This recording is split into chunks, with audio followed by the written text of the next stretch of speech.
3,8 millions.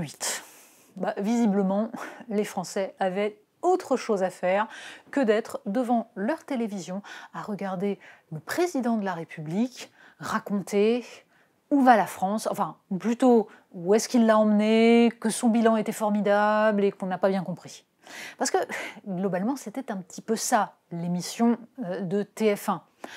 Les mauvais esprits se diront que le président de la République ayant accepté de fait, autorisé la fusion TF1-M6, qui est tout de même assez bénéfique, il fallait bien, à un moment donné, lui permettre de s'exprimer de cette façon sur la première chaîne de télévision.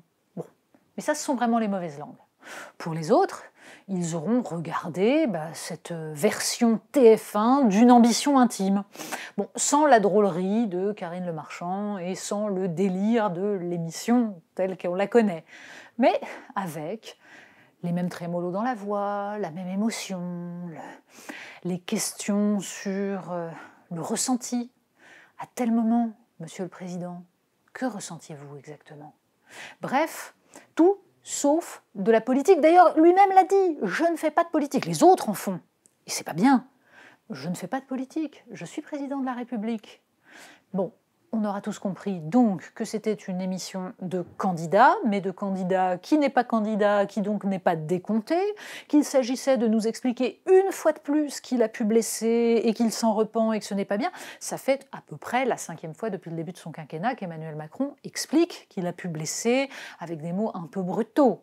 Bon, au cas où on n'aurait pas bien compris. Et puis aussi qu'il a appris.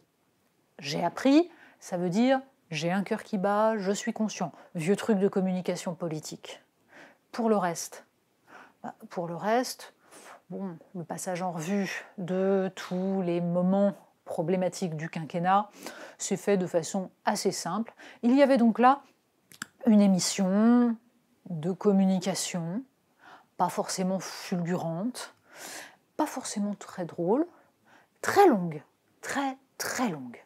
Mais le président de la République aurait tort de se gêner, puisqu'en effet, il a la possibilité de jouer sur les ambiguïtés et que ça fait hurler les oppositions. C'était bien le but, non ?